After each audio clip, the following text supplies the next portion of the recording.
So earlier this year, I was in one of the most beautiful places on God's green earth, Yosemite Valley in California, and I was with one of my favorite people on God's green earth, my nephew Joe. And this should be my idea of heaven, but it's completely marred by the fact that all I can think is, why is there no phone signal in the wilderness? And this is not because I'm a spoiled, technology-addicted product of the 21st century. It's not only because I'm a spoiled, technology-addicted product of the 21st century, it's because just as Joe and I set off from Los Angeles, I got a call from Ireland to tell me that my friend Barry Henry had died. And my friends and I aren't that young anymore, but neither are we at the age where we expect to hear that somebody healthy's heart has just stopped. And I have no idea what's going on the other side of the world. And I'm looking at my Joe, he's there, 18, going on 19, and I'm thinking, that's exactly the age Barry and I were when we met. And I first met Barry Henry because he's my friend Carol Ann's brother, and he was really cool. He had rooms in Trinity, and he ran the Cathedral Club. And I thought that meant I had rooms in Trinity and a lifetime free pass to the Cathedral Club. But that friendship really deepened when we all emigrated to London together after college. And Barry became the heart of this close-knit group of friends. It was a role he took very seriously. He rang me up one time to admonish me for my insufficient levels of commitment to the group because I had missed 3 weekends in a row of meeting up with my Irish friends. And he said to me, Mary Kate, while we're here in England, away from our families, we're each other's family. And when you're part of a family, you show up. Do you hear me? You show up for your family gatherings. But I took his lecture on loyalty to heart, and as a result of that, I have friends from that part of my life who would cross oceans for me if I needed them. And it was Barry who found me 10 years later shedding a little tear for myself at my leaving London do. And he said, why are you crying? You're doing what we all want to do. You're going home.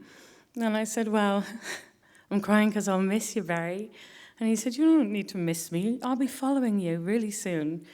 And he did. And I'm there in Yosemite thinking of the thousands of ways in which this friendship shaped me. And I just decide, I can't stay here. I have to get home. So we get back to the hotel that night, and there's very spotty Wi-Fi in the lobby of the hotel. The most I can do is get through to my sister's WhatsApp group, and I'm wailing to them that I can't get online long enough to change my flights. And my sisters just go, leave it to us. And my sister Rebecca calls me back an hour later, and she goes, you're booked on a flight from LAX that will get you home just in time for the removal. Just get yourself to the airport. So I pack Joe in the car, and we drive hell for leather down the interstate, 9 hours, as fast as we can go. And I get Joe on a plane back to his dad in New Mexico, and I get on a plane to Dublin. And when I get on the plane and I have a minute to look at my phone, the one message I want to look at is the last message that I ever got from Barry. And it's a lovely message that says, hey, I was looking at some old photos and I came across this one. I thought it was just fantastic. And I wanted to share it with you. And he sent me a photograph of me and his father, the late Michael Henry, at his wedding. And Michael and I are just looking at each other with absolute delight. And I think, well, Barry's with Michael now. And then I think, wow, Barry would really hate that. Because among many of the robust exchanges of views that we had were that we disagreed on spirituality.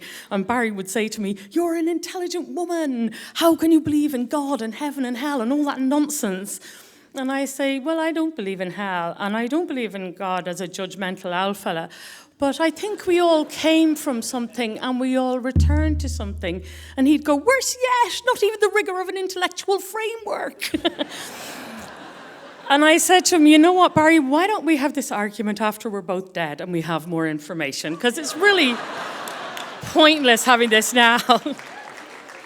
And then I said, hey, Barry, imagine when you get to the pearly gates, the first thing you're going to see is me sitting on a cloud with my harp and a big old I told you so look on my face.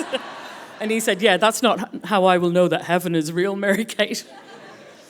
But the plane landed in Dublin, and I made my way across the city to Barry's house just an hour before the removal ended, and the first thing I see is his sister, Carol Ann, and when she turns and sees me, she falls into my arms, and there is no consoling the inconsolable, but you do just what my friend told me to do. You show up, you show up.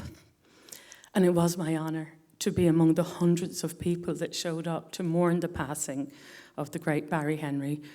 But it was a shattering experience, more than I could have believed. And for months afterwards, the thought that keeps coming back to me is, I don't know what the point of anything is, because we're all just going to die anyway. And one night I go to sleep thinking of him and shedding a tear, and I dreamt of him. And in the dream I was just like, oh, hiya, how are you? And I said, I was just up at the house. I saw Suzanne and your children. The house is looking great. They gave me a lovely welcome. And he said, did you remember to say thank you? And I said, really? You're schooling me on my manners? But when I woke up, I thought, that's the only thing he said to me. Did you remember to say thank you? And of course I know that it could have just been my subconscious because I'd gone to sleep thinking about him. But faith is a decision too. And so I've decided to believe that whatever my friend was then, he is now and ever shall be. And that really was him coming to me with one more bit of guidance. And he never steered me wrong yet. So although I miss him because I loved him in his human form, I'll just remember to say thank you until I see his face again when it's my turn to follow him. And so, yes, I say thank you. I say thank you for stalwart sisters who are terrific friends, and for friends like Caroline who are like sisters to me. Thank you for a nephew who would spend even 5 minutes with me, never mind 5 days in the wilderness. Thank you for every morning that I wake up a little bit older. It's a gift that's not given to everyone. And thank you for platonic love and a beautiful friendship with a kind and generous man that has lasted for 30 years and counting, apparently. Thank you, thank you, thank you.